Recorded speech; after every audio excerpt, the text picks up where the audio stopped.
रुझानों में यूपी में बड़ा उलटफेर होता हुआ दिख रहा है। बीएसपी का फिलहाल खाता नहीं खुला। एक बार फिर से 2014 वाली स्थिति यहां पर हो सकती है। बहुजन समाज पार्टी की 2014 में भी शून्य पर सिमट गई थी प्रभात जी बहुजन समाज पार्टी, और 2019 में जब समाजवादी पार्टी के साथ गठबंधन हुआ तो बीएसपी 10 सीटों तक पहुंच गई। लेकिन इस बार लग रहा है कि एक बार फिर से खाता नहीं खुलेगा। मनीष सिंह जी, इसी पर मैं आपसे रिएक्शन लूंगा। एक तो जो बात अभी मनीष शुक्ला जी कह रहे थे कि देखिए परिवारवाद का मुद्दा हम पहले भी उठा रहे थे, अभी भी उठा रहे हैं और आगे भी उठाते रहेंगे। वो अलग बात है कि आपने परिवार से जिनको भी चुनावी मैदान में उतारा वो सभी लोग आगे चल रहे हैं, लेकिन ये मुद्दा है और इसको हम छोड़ने वाले नहीं हैं। बहुत अच्छा सवाल किया। भारतीय जनता पार्टी का परिवारवाद देश के लिए शुभ है और समाजवादी पार्टी का संघर्षों की कोख से निकला हुआ जो एक समाजवादी विचारधारा, नीतियों, सिद्धांतों को लेकर के चलने वाला लाखों कार्यकर्ताओं का परिवारवाद है, यह अशुभ है। यह दोहरा चरित्र और दोहरा जो मापदंड है भारतीय जनता पार्टी का, इसी का जनता मुंहतोड़ जवाब दे रही है। एक बात। दूसरी जो महत्वपूर्ण बात है, भारतीय जनता पार्टी का भ्रष्टाचार, चाहे संगठनात्मक भ्रष्टाचार हो, पार्टी के अंदर भ्रष्टाचार हो, या देश के शासन करने के दौरान जो भ्रष्टाचार इन लोगों ने किया है, वो भारत के लिए अशुभ है और उसी का परिणाम है कि आज भारत की जनता ने मुंहतोड़ जवाब दिया है। तीसरी सबसे महत्वपूर्ण बात है कि भारतीय जनता पार्टी के लोग अब बोल रहे हैं तो उनकी सांसें अटक रही है। अब वो बातें, उत्तर प्रदेश में 80 सीटें हम जीतेंगे, देश में 400 पार करेंगे, अरे ये अहंकार कहां चला गया? जनता ने अपने मतों से आपके अहंकार का चकनाचूर कर दिया। भारत की जनता ने आपके गले से जो गला फाड़ फाड़ करके मंचों से बोलते थे कि उत्तर प्रदेश में 80 जीतेंगे, देश में 400 पार करेंगे, ये गला फाड़ नारा कहां चला गया? और सबसे बड़ी बात आस्था जी, आप एक अपडेट अभी कर दीजिए अपने चैनल पर कि भारत के प्रधानमंत्री जी भी 6000 वोटों से पीछे चल रहे हैं। ये अपडेट अभी करा दीजिए, देख लीजिए उस पे चुनाव है। ठीक है, कुछ और अपडेट्स हमें मिल रहे हैं, कुछ और अपडेट्स मनीष सिंह जी हमें मिल रहे हैं, वो अपने दर्शकों को दे देते हैं कि इकरा हसन अभी भी 80 वोटों से आगे चल रही है। प्रतापगढ़ से एसपी सिंह आगे चल रहे हैं। मेरठ से समाजवादी पार्टी की सुनीता वर्मा आगे चल रही है, अरुण गोविल पीछे है। प्रतापगढ़ से समाजवादी पार्टी के एसपी सिंह इस वक्त आगे चल रहे हैं। मेरठ से सुनीता वर्मा आगे चल रही है। प्रतापगढ़ से एसपी सिंह आगे चल रहे हैं, ये इस वक्त का ताजा अपडेट है। और मेरठ, जो कि अरुण गोविल जहां से भाजपा से कंटेस्ट कर रहे हैं, जब पोस्टल बैलेट की शुरुआत हुई तो वो आगे चल रहे थे, लेकिन अब जब ईवीएम की काउंटिंग का भी डेटा रुझानों के साथ एडिशन में जा रहा है तो यहां से सुनीता वर्मा आगे हो गई हैं। ये बहुत तेजी से उलटफेर हो रही हैं चीजें। कभी कोई पीछे, थोड़ी देर पहले जितिन प्रसाद पीछे चल रहे थे, अब वो आगे चल रहे हैं। 1 घंटे पहले साक्षी महाराज पीछे चल रहे थे, वो आगे हो गए हैं। तो बहुत तेजी से रुझानों का ये आंकड़ा बदल रहा है, उससे हम आपको अपडेट कर रहे हैं। प्रभात त्रिपाठी जी हमारे साथ हैं, वरिष्ठ पत्रकार स्टूडियो से। और कैसरगंज से बीजेपी के करण भूषण अब पीछे हो गए हैं, पहले वो आगे चल रहे थे। फूलपुर से एसपी के अमरनाथ मौर्य आगे चल रहे हैं। तो ये 2 और सीट्स ऐड हुई हैं। फूलपुर से एसपी के अमरनाथ मौर्य आगे चल रहे हैं और कैसरगंज से बीजेपी के करण भूषण पीछे हो गए हैं। प्रभात त्रिपाठी जी, आपका रिएक्शन। कैसरगंज की सीट इस ये चर्चा में रही, हॉट सीट रही, बहुत लेट टिकट अनाउंस हुआ। बृजभूषण शरण सिंह के खिलाफ एक बड़ा कैंपेन INDIA गठबंधन की तरफ से रहा।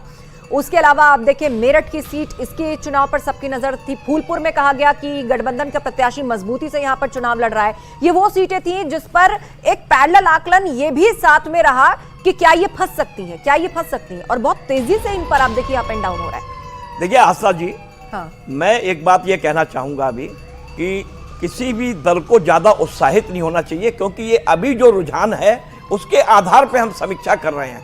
ये टैली बदलेगी, और टैली जब बदलेगी, क्योंकि ये लोकसभा चुनाव है, एक बड़ा चुनाव है, 12-15 लाख वोटों का एक निर्णय होता है, ईवीएम खुलेंगी और अंतिम परिणाम क्या होगा। लेकिन मेरा ये मोटा मोटा मानना है अभी की समीक्षा के आधार पे कि भारतीय जनता पार्टी जिसने जो 80 का नारा दिया था, उसमें वो जो अगर 50 सीटों या 55 सीट या 60 भी ले जाएंगे तो कहीं ना कहीं जो 20 सीट या 25 शायद स्थिति वो भी नहीं होगी। प्रभात जी, जब आप अपनी बात बोल रहे थे इसी दौरान आप देखिए कि टैली बहुत तेजी से बदली है। 40 और 39, मतलब इंडिया ब्लॉक उत्तर प्रदेश में 39 सीटों पर आगे है और 40 पर इस वक्त एनडीए आगे, मतलब 1 सीट का अंतर रह गया है, वरना रुझानों में करीब करीब 50-50 पर आगे हैं।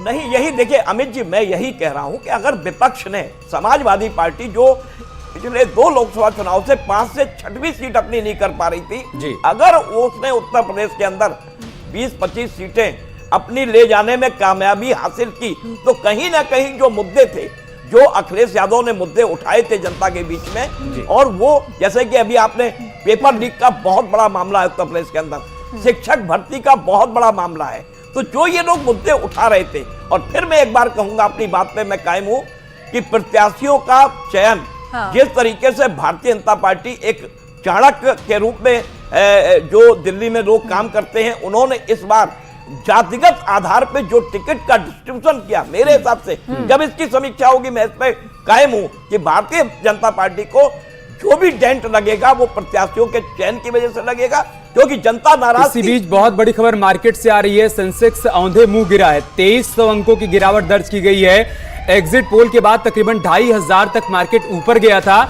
लेकिन अभी आप देखिए 2300 पॉइंट मार्केट नीचे गिर गया है, 2300 पॉइंट मार्केट नीचे गिर गया है। यानी जितना ऊपर गया था उससे ज्यादा नीचे आ गया है। रुझानों के बाद, मतलब एग्जिट पोल के बाद जो एकदम से हाइक हुई, अभी तक जो रुझान आए हैं उसमें किस तरह से मार्केट पर असर पड़ा है, ये भी एक चर्चा का विषय रहा प्रभात जी, क्योंकि जब मंचों से कह दिया गया नेताओं द्वारा कि आप देख लीजिएगा कि जिस दिन रिजल्ट आएगा उस दिन सेंसेक्स कहां पहुंचेगा, तो ये भी चर्चाओं में रहा।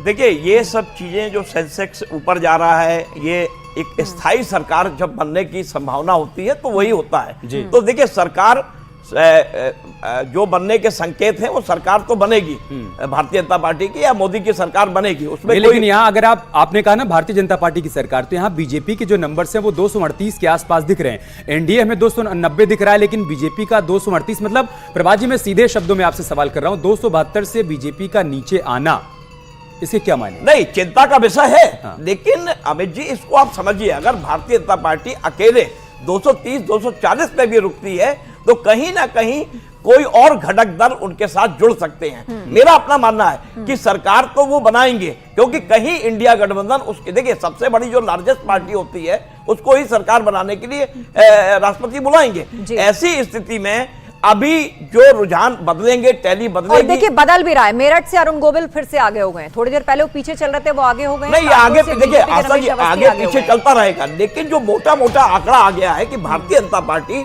50 और 60 के बीच में ठहर सकती है। लेकिन अगर इंडिया गठबंधन ने 20-25 2 लाख 3.5 लाख तक का अंतर पिछली बार रहा था, आपको लगता है at the end of the day अंतर घटेगा, कांग्रेस कामयाब रहेगी इसे? देखिए, नैनीताल की सीट को हम 4.25 लाख से हारे थे, हरिद्वार की सीट को हम लगभग 3 लाख से हारे थे, टिहरी की सीट को हम 3 लाख के आसपास हारे थे, पौड़ी की सीट को हम 3 लाख के आसपास हारे थे, और अल्मोड़ा की सीट हम 2.5 लाख से हारे थे। तो इस बार आप देखिएगा अंतर बहुत घटेगा, क्योंकि जो पढ़े लिखे लोग हैं, सभ्य लोग हैं, उन्होंने कांग्रेस को वोट दिया है, इस बात का मुझे पूरा भरोसा है। तो कांग्रेस प्रदेश अध्यक्ष करण महाराज, जिनका कहना है कि नतीजे जब सेटल होंगे आज। और देखिए, बड़ी खबर इस वक्त आ रही है, रुझानों में बीएसपी का खाता नहीं खुला है, लेकिन सबसे दिलचस्प ये आंकड़ा है, रुझानों में यूपी में बड़ा उलटफेर हो गया है। एनडीए और आईएनडीआईए में कांटे की टक्कर है इस वक्त, कांटे की टक्कर। एनडीए 40 सीटों पर और आईएनडीआईए 39 सीटों पर आगे चल रही, लगभग 50-50 पर रुझानों में आगे चल रहा है सत्तारूढ़ दल का गठबंधन और विपक्षी गठबंधन। और इस बीच मेरठ से अरुण गोविल आगे हैं, कुंवर सर्वेश आगे चल रहे हैं मुरादाबाद से, और कैसरगंज से बीजेपी के करण भूषण फिर से आगे हो गए हैं, जो थोड़ी देर पीछे हुए थे। बहरहाल ये अप डाउन चलता रहेगा, लेकिन इस बीच जो बड़ी फिगर है उत्तर प्रदेश से, उसमें 39 सीट्स पर आईएनडीआईए गठबंधन आगे चल रहा है, तो वहीं 40 सीटों पर एनडीए आगे चल रहा है। एग्जैक्ट आप लगा लीजिए, लगभग 50% का ये गैप है। मनीष शुक्ला जी हमारे साथ भाजपा प्रवक्ता, और मनीष सिंह जी हमारे साथ समाजवादी पार्टी के प्रवक्ता है। मनीष शुक्ला जी, सबसे पहले आपके पास आते हुए, आपको लग रहा है, देखिए 9:45 बजे का वक्त तकरीबन हो गया है और 80 सीटों का रुझान सामने आया है। हालांकि जो कैंडिडेट थोड़ी देर पीछे हुए थे अब आगे हो गए हैं, अरुण गोविल फिर से आगे हो गए हैं, जितेंद्र प्रसाद फिर से आगे हो गए हैं। आप अब भी आशान्वित हैं कि ये जो 50 या 55 के आसपास का फिगर दिख रहा है, ये 60 के पार या 65 के पार जा पाएगा? निश्चित रूप से आस्था जी, इसमें कोई संदेह नहीं है। मैंने पहले ही इसी बात को कहा था कि लगातार हम जहां पीछे हैं वहां बहुत कम वोटों से पीछे हैं। तो तमाम जगहों पे मतदाताओं का जो जब राउंड खुलता है तो मतदाताओं का एक ऐसा समूह होता है कि कहीं हमारे विपरीत मतदाता होते हैं, वहां पीछे हो जाते हैं, फिर जब हमारे समर्थक मतदाता होते हैं तो वहां हम आगे हो जाते हैं। लेकिन हमारे पास जो फीडबैक है, एकदम हम निश्चिंत हैं, आश्वस्त हैं कि भारतीय जनता पार्टी ने जो संकल्प लिया था उसके आधार पर हम उत्तर प्रदेश में सीटों को जीतेंगे।